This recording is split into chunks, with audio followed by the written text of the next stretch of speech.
Good morning, and welcome to Cannabusiness Live. My name is Barton Morris. This is Travis Copenhaver, and this is our 65th episode, and we are very pleased to do this today and every week. Today we have two very special guests from Precision Extraction Solutions. We have Charlie Richardson right here and Steve Moore, right? Yes, that's correct. All right, so we're going to have a great discussion today about a super interesting topic, and it's into processing. But before we talk about that, I wanted to mention a couple events. First of all, we have our October 11th event, which is going to be at Cobo Hall. We're going to have our seminar on compliance and business licensing for cannabis businesses. These guys are going to be there to talk about it. It's going to be really cool because we're going to have three separate classes. So for one portion of the show, of the event, we're going to have three. So we're going to break it down into processing, cultivation, and retail. It'll be the first time that we've done that. This is our 10th show, but the first time that we've had some workshops. And so these guys are going to be doing our processing. And then we'll have some other guys doing the retail and manufacturing. The cultivation. So that's gonna be really cool. Also, this is gonna be great. Is that we're gonna have Director Brisboe there to. He's gonna address all of the attendees. We're gonna have a discussion about an update of what's going on in the current application process and licensing. He'll take some questions, and that's going to be fascinating as well. We also have our lawyers from Colorado, Vicente Cederberg. They're going to be here to provide some really great presentations on compliance and municipal issues and lobbying. So there's going to be, and then of course all of us too, all of the lawyers here, myself, Jennifer, Travis, and Nick. There's going to be a lot of stuff, so that's going to be great. There's another event that we're doing, which is going to be on October 20th. It's called the National Expungement Week. So what that is, there's many cities all over the country that are going to have events that will assist those that are eligible for expungements of criminal records to come, and will assist them to get these things off the record. We've determined that there's a lot of people that need this assistance that simply just aren't getting it. There's people that are eligible that think that either they don't understand they're eligible, or they just don't think that they have the money that's necessary to hire a lawyer. So we're going to provide that assistance. There's a website that's what is it? expungemichigan.com. We'll add it to the comments afterwards. Yeah. So if you're looking for it, we'll make sure it's in there. Yeah, so it's going to be at Mary Grove College, October 20th from 10 a.m. to 5 p.m. That's going to be a great event. And in addition to that, we're also going to be compiling information in order to be able to address this issue with our legislature with respect to marijuana-related convictions. Soon, if the coalition or the initiative language for adult use marijuana, recreational marijuana passes, there's going to be a significant demand for the removal and expungement of a lot of these marijuana-related convictions. And so, in order to make that happen, it's not included in the initiative. So we have to lobby our Michigan legislature to do it. And so, we're also going to be gaining support for that initiative as well. So. That's another great event. If you're watching this after October 20th, that's okay. There's going to be some self-help stuff on the website that we're going to have that's going to continue to allow you to assist in getting that stuff done. So let's see. I think that's about it for the preliminaries. Let me introduce these guys from Precision Extraction Laboratories, and I want to first congratulate you because I see that you were recently named in Entrepreneur Magazine as one of the 100 cannabis leaders of 2018. So, Charlie, congratulations. Thank you. We have a wonderful team located right here in Troy. If a little bit about Precision, for many years, Precision has been the world leader of extraction equipment. And now we're happy that Michigan's finally coming along and we're able to work with our neighbors here at home. For many years, we've been providing compliance systems to folks in Denver, California, and other jurisdictions. So we're really happy to be finally working and helping people here. Cool. And so what are your duties, like, real quickly, at Precision? I'm the director of sales, so I handle pretty much Denver and everything east, the New England area. And then we have a counterpart, Steve, who handles the West Coast for us. All right. So then, what you said that you're like you're into sales. What are you selling? Yeah. So years ago, we were supplying compliant extraction equipment, but as over the years, we've evolved to offering full turnkey solutions, including not just compliant extraction equipment, but all the post-processing equipment needed to make just about any of the products on the market. Recently, we've added Precision Design Group. Steve Morris, our chief designer, and now we're actually offering clients not just compliant equipment, but compliant facilities, and that is truly providing turnkey solutions for folks. That's great. So that's a new division? It's a brand new division with about 6 months old. Steve, let's hear about it. First of all, introduce yourself and tell us a little bit about your background. Hi, my name is Steve Moore, and I'm the Director of Design and Development for Precision Extraction Solution. The division that I lead up is actually the Precision Development Group. We're all under one umbrella under the Extraction Solutions Group, but my division is the Development Group. My experiences, I have 25 years of experience in architecture, interior design, and building and construction. I met the founders of Precision a few years ago, 3 years ago actually, when they approached me to design their corporate headquarters. So that's how we met. I designed their corporate headquarters for them, and before they could move into it, they outgrew it. Okay, because the growth of this industry is so large, we started another one, and before we could move into it, we really outgrew that one. So after working with them for a couple of years, I started to get phone calls, asking me to take a look at a set of plans, or somebody was trying to fit in an extraction system. Did I think it would fit from my experience, in architecture and design? And after a while, it just became apparent that there was a hole in the industry of people who were actually doing design work for cannabis facilities that were really qualified. So at that point, I love the cannabis industry. I love cannabis, everything about it. I think it's one of the most amazing, things in the world. Once it became apparent that there was a need for this, I just threw all my chips in and said, you know what, I'm going to give up high rises and beautiful homes and corporate headquarters and focus really on just cannabis facility design. So that really started in California. That's actually, we're going on 2 years that we've been doing this. The development group has really evolved over that time, where when we first started, it was just laboratories. People were coming to us and they wanted to do a compliant lab. So we would design the lab, and then what would happen is, the lab is taking up 15% of the building. And then what would happen is, we would come to the realization that, okay, the other 85% of the building was going sideways, but our 15% of the building was well maintained and, getting, developed properly.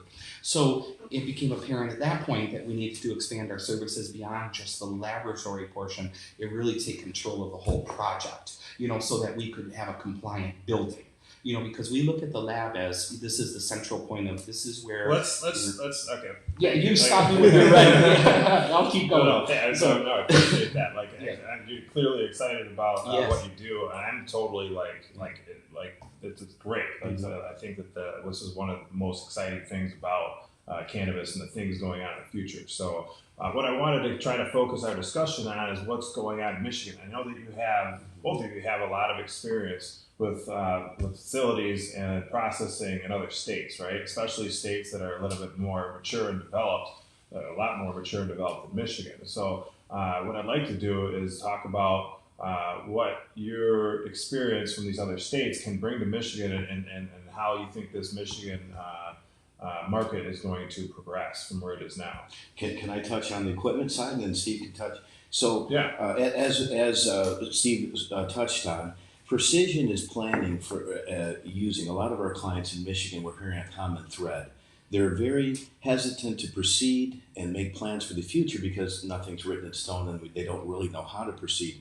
So what we're doing, what Precision's doing, and what Steve's doing with his design is planning for we're using California, the most stringent parameters. And Steve has probably run into every mistake that a client can make, because California has been so volatile with the legislation and regulations.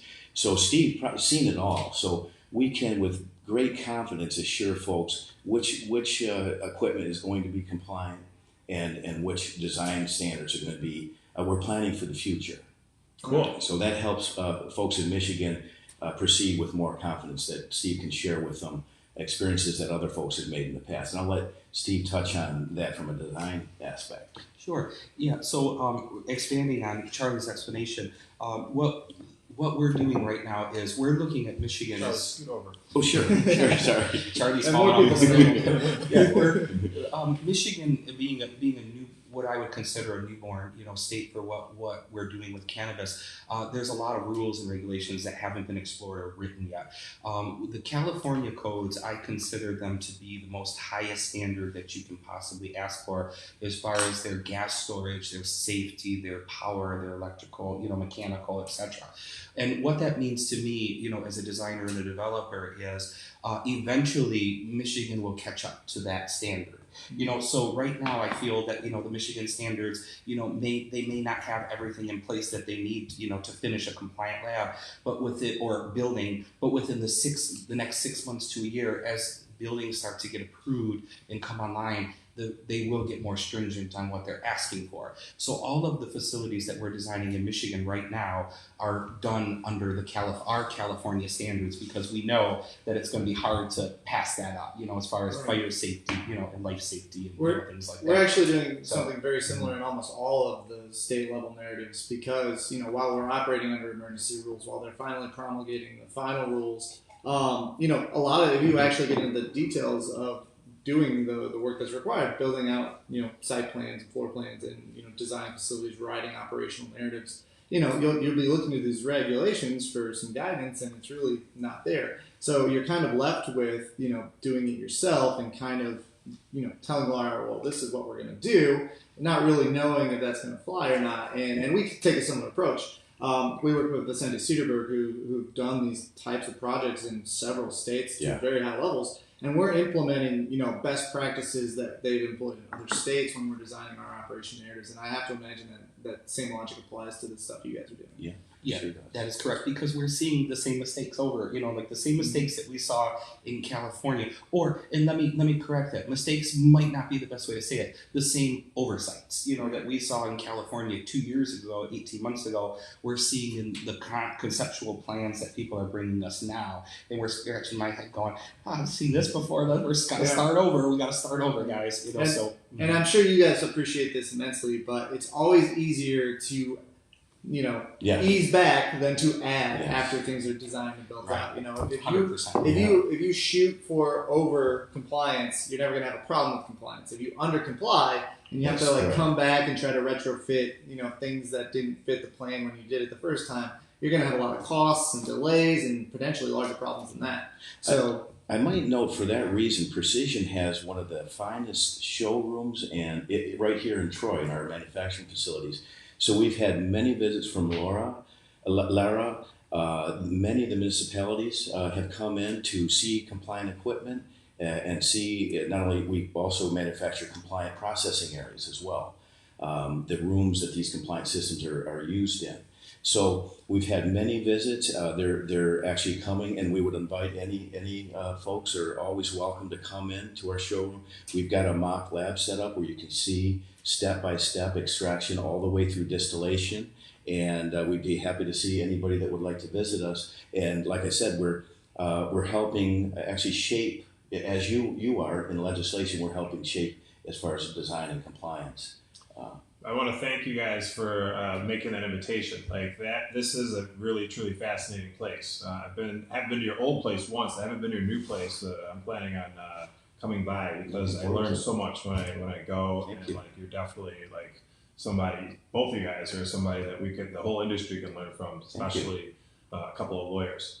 I want to remind everyone that we're here on Cannabusiness Live talking about processing with individuals from the Precision Extraction Solutions. I want to say hi to Brad and Steven, who I see that are watching, and everybody else that's watching, and encourage any questions. This is a great opportunity to ask some very much experienced and expert individuals when it comes to processing questions about setting up a lab or the equipment or actually the rules and regulations. And that's the question that I have right now. So we talked about like how the rules are going to evolve and change. So what rules do you see like in California or other states that we don't have here that you know that there's going to be some type of addition to our rules here? I'll give you a great example. This is I think one of the best ones that I can give.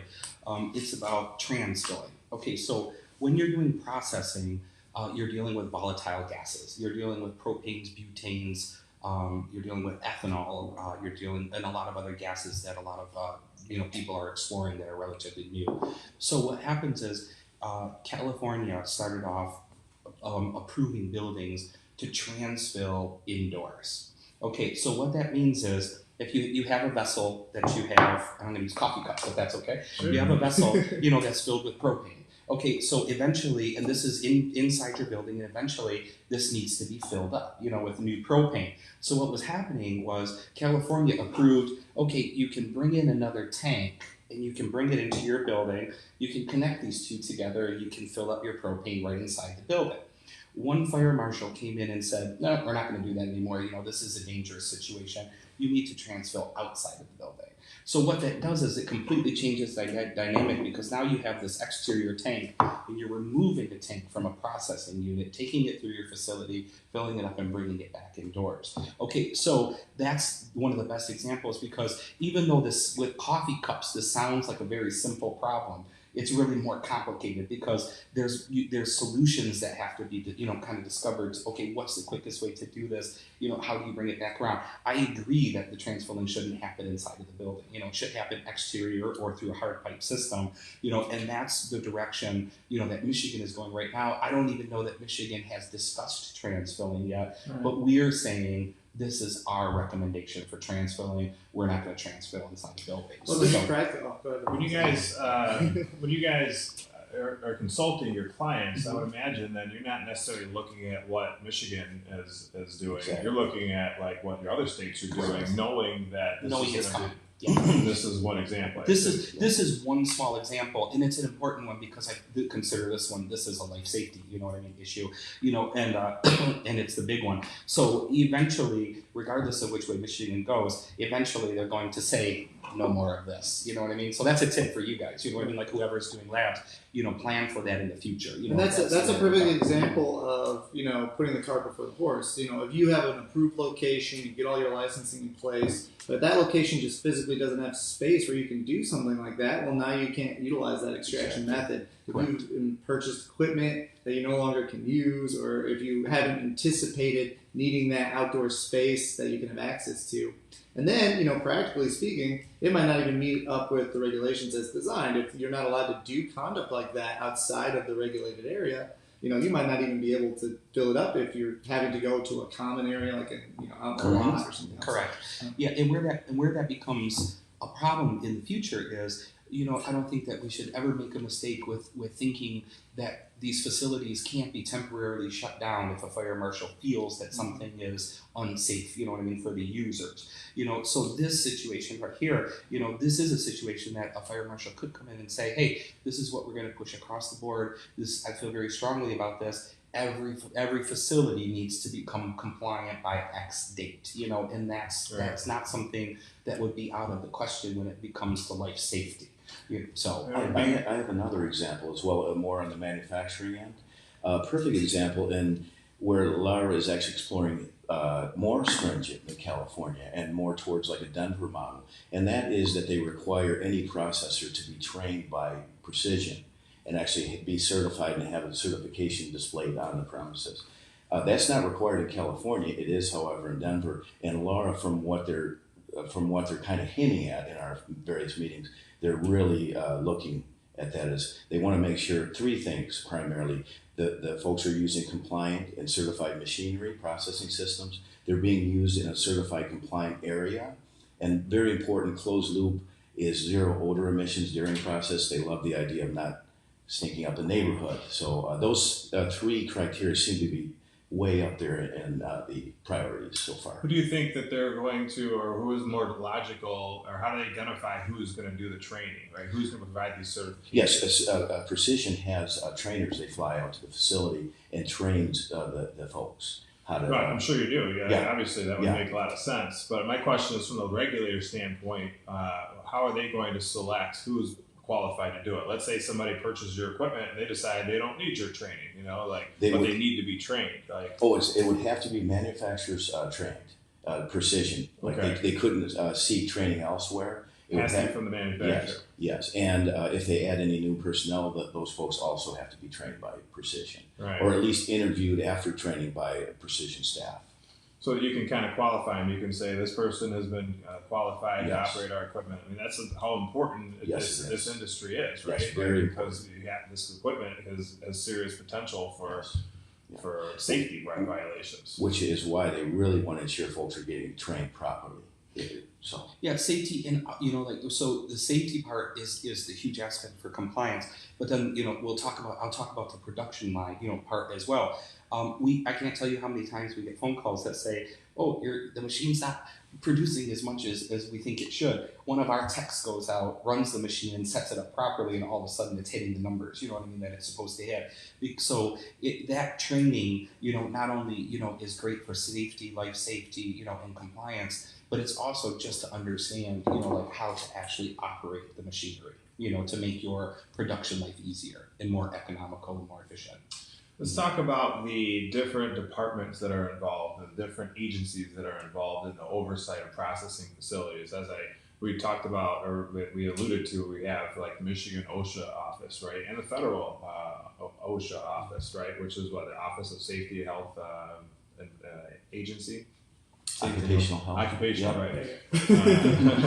right. So that clearly has a lot to do with worker safety standards and volatile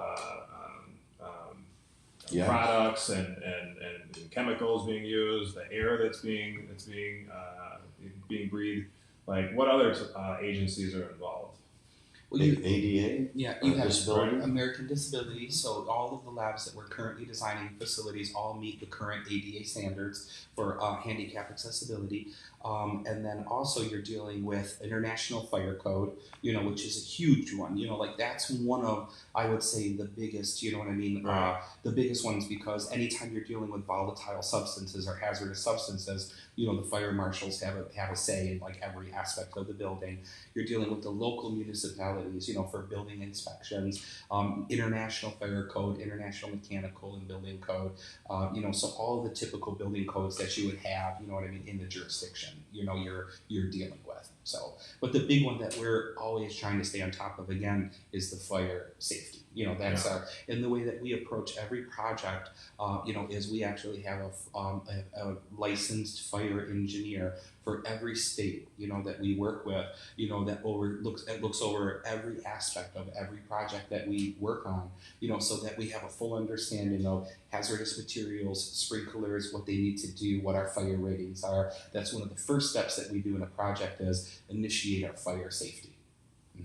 Very good. Now I got some questions here. Will it be a safe method to make THCA?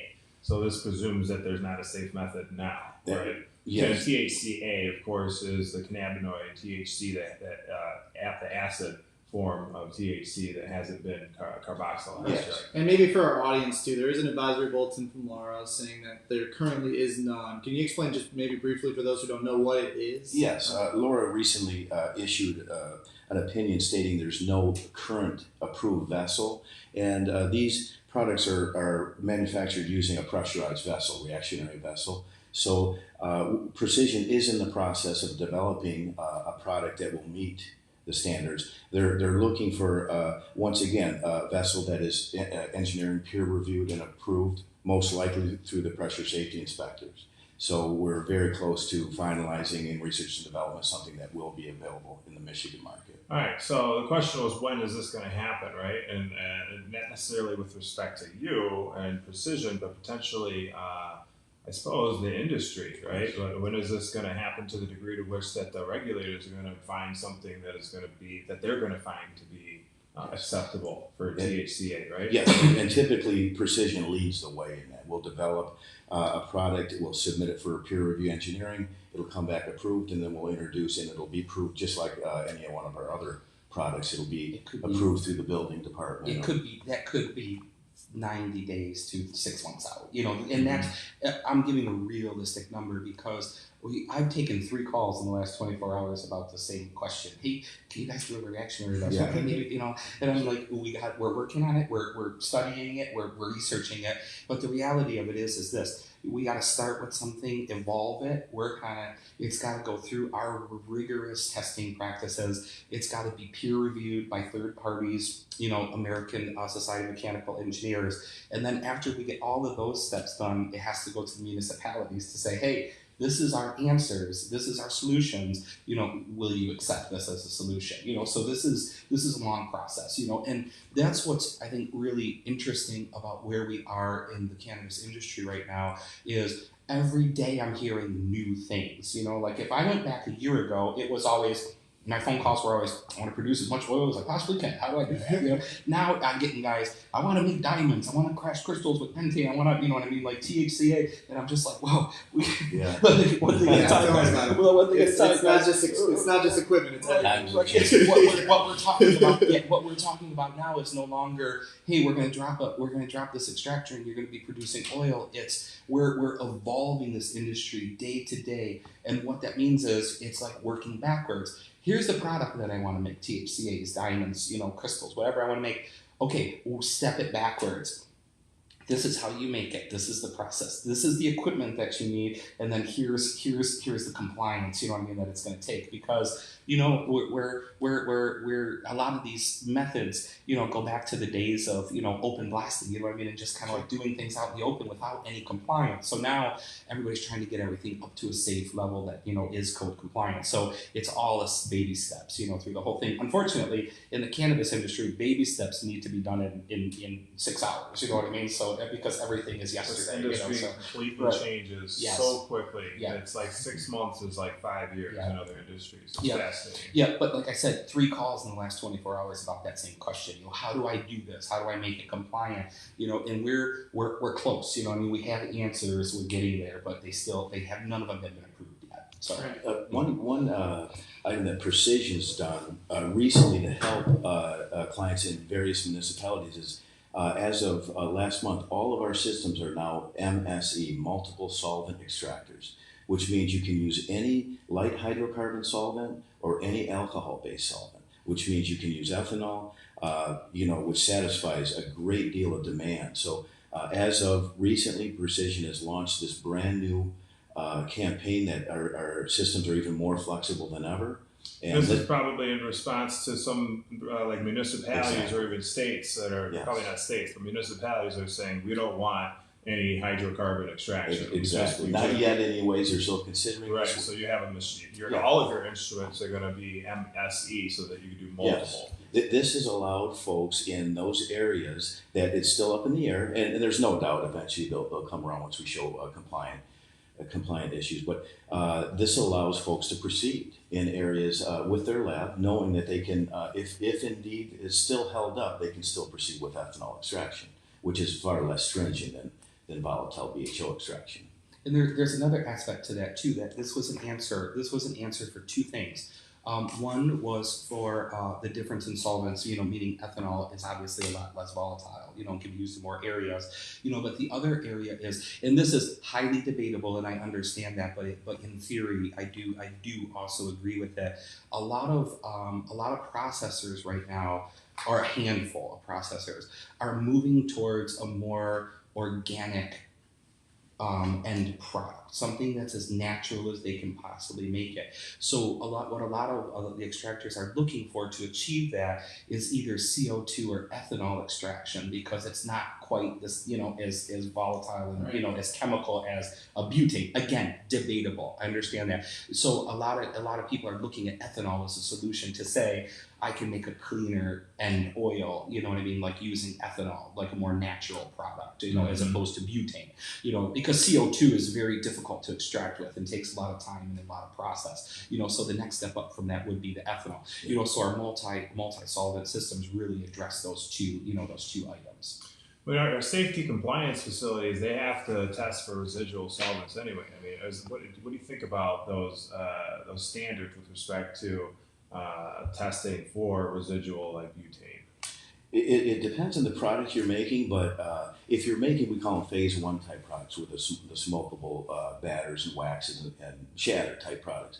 The vast majority of any residual solvents is taken out during the purging process in the vacuum oven. Many of our clients out in New England areas, such as Massachusetts, has to deal with extremely stringent, low single-digit residuals left, and they're meeting that daily. Many of our clients routinely reach 0 to very low parts per million, which is extremely safe. Yeah. So that's in regard to phase 1 products. Phase 2, the distillation type products, the distillate products, any residuals are removed during the distillation process, so that's not really an issue in that case. Brad had a question with respect to, like, I guess sampling, right? So you're familiar with this particular issue, because obviously the regulators in law demands a particular size of sample necessary to be tested for very good question. Very good question.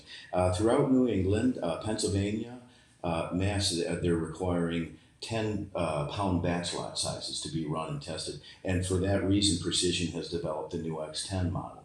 It's basically been designed to make that very easy to comply with, because instead of being a 5-pound system, now we have a 10-pound system and with 2 separate cylinders, and so it's much easier to meet those type of standards, and you're seeing that all over New England occur. I think what he's talking about is like so what you're saying is like the entire batch has to be minimum 10 pounds, right? To be tested, correct. Right. But there's a small amount of that needs to be tested, like sent to a laboratory for testing. Yes, that's correct. That's an area Precision and as well as Steve's designs. We provide everything in the lab except for 2 items: commercial kitchen equipment and testing equipment.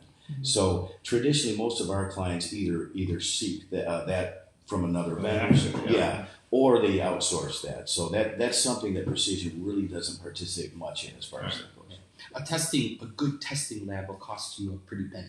What I mean? So a lot of our clients, but I have to say, and it's something that I'm really excited about is actually we're working on our first testing lab in California right now. Wow. In the San Francisco area, that's actually attached to a 6,000 square foot extraction facility. So this gentleman wants to do all of his testing in-house, remediation, pre-testing, everything. So we are currently developing, a full testing lab at this facility. This is not uncommon. I've seen facilities that want to do their own testing, both in just extraction facilities. Like, for instance, I saw this in Colorado when I toured an extraction laboratory that was making distillate products, and they have their own testing laboratory because they just want to be assured that from their own testing that it's going to pass the state's testing. That and also what's interesting is, and this is one of the things that draws me to this industry so much, is the people that are involved with it. And the reason that this gentleman wants a testing lab is because he wants to try different methods and have an immediate answer to what did I just do to my product? You know what I mean? And that is like, if anything, that is the pioneer spirit of what you get within cannabis. You know what I mean? Like, is you get that, like, hey, I want to experiment, I want to play around, and I don't want to wait for my results. I want to walk in there and say, okay, this is what I did. Here's my answers. How do I tweak it to make it better, or how do I tweak it to make it compliant? This equipment's getting cheaper too. It's not necessarily, it's not necessarily cheap, but it's getting more reasonable over time as well. I actually have a question in that regard. So, obviously, a lot of focus right now on the conversation for licensed facilities. We have quite a bit of audience that's currently caregiving, and it's very interested in some of those micro business level licensing, where we're talking about an economy of scale much lower than what a processor is going to be in, the adult use licensure or the MMFLA. What kind of equipment, and I'm sure you guys have some, it would be appropriate for those types of individuals? Well, several years ago, Precision made the decision to not enter into the non-professional, non-commercial market. So Precision only manufactures compliant commercial extraction, no hobbyist type systems. They can be bought elsewhere. But to answer your question, we do have our PX1. We're in the process of phasing that out to the 10 pound, but we still do offer the 5 pound extractor, which is perfect for startup labs. It's still powering hundreds of labs around the country. So our systems are, as Barton just touched on, relatively extremely cheap compared to some of the other alternatives. So I might note another trend that we're seeing is we're seeing bigger. Precision is going. All of our systems, our new X10, X40, X100, are getting bigger and bigger for these hemp type manufacturing facilities. We've even added. You say 100. You're talking about 100 pounds right? per run. Yeah. Right. So we've even recently added our KPD line, and that's called kilos per day, where it starts out at 2,000 pounds processing per day and goes up to 12,000 pounds. 12 KPD, 12 kilos, yeah, which is 24,000 pounds per day. So that facility Steve's helping to design right now is extremely automated. It uses very few operators. It's a very small footprint, 10,000 square feet, to manufacture, process 12,000 kilos per day. This seems to be a trend all over the country, and Precision's leading the way. Yeah. Sure. So to elaborate on, to answer your question, we don't see the trend going towards smaller. You know what I mean? Like, I think that what will happen is the caregivers that you're talking about, the smaller, businesses, will end up buying their oils, you know what I mean, from somebody else, because the trend that we see right now, and this is, I can't stress this enough to everybody who's listening, who's currently involved in planning out a facility. Make sure that you have enough room in your extraction lab. That's often an oversight. We're going to do 80,000 square foot of plants, and here's 200 square foot for your extraction lab. So let's see how much we can make on this 200 square feet. And the reality of that is so wrong. Right now, our average lab that I feel functions well is 2,000 square foot of actual lab proper, where all your equipment is, and then another 2,000 square foot of support area, meaning freezers and column packing and cleaning and vaults and things like that. So the trend is again going bigger. Every time we release new products, it's like, oh, bigger rooms. We gotta recalibrate here because we're going bigger. And I think that ultimately that is the trend of the industry. And sometimes if an operator buys a building that is a particular size and they don't think about growing, they're kind of stuck there, right? And especially when you have to get licensed to the city and the state, and to move to a different building is a difficult thing to do. Yeah, and that's something else that's really important, that you get hit on a great topic, is future expansion. Really you need to be focused on not today, but you really need to be focused on, where is my business going to be a year from now? There's not one lab that we're doing right now that we're not planning for, okay, here's where you can put another Class 1 Division 1 room and 2 more machines, because you're going to want expansion. Because I look at a lab, and I'm going to use my cheeseburger analogy because everybody loves a good cheeseburger. Once you buy the top bun, once you buy the bottom bun, you buy 2 burgers. If you want to add some bacon, it's $0.25. But if you buy it and then you need to add the bacon at home, well, you got to go buy a pound of bacon for $5 and go home and fry it. You know what I mean? So all of a sudden it costs more than your hamburger, your whole burger. So you might as well bite the bullet up front, pre-plan, understand what you need to add, understand your business model and where you'd like to be, so that even looking at buildings, you don't get locked into a building that you're purchasing that you can't grow into. So I tell clients this all the time. Like, they're so ready to jump straight into those licensing and get a license, but they don't even really think about what they're trying to do. Right. And if you start actually fleshing out the equipment you want to use, the business model you want to operate, you're going to quickly find it doesn't matter if that location's in the right spot or that city's willing to give you a license. That location just might not be appropriate for what you're hoping to do. Yeah, and we're seeing that a lot. We just had a gentleman's heart get broken, in California, like literally, where we were working on a project, and we're going to do all this butane, and it's going to be amazing, and we're going to produce all this stuff with butane. And then I asked the question. I said, "Have you checked your licensing and regulations?" And he came back the next day and said, I can only do ethanol here. And I was like, dude, you don't understand. We just had you out. We had our whole engineering team, engineer this whole facility. You might have to check that stuff out yourself. And well, that's where it goes back to what we like to do is, we do not like to jump on a moving train with people. We like to say,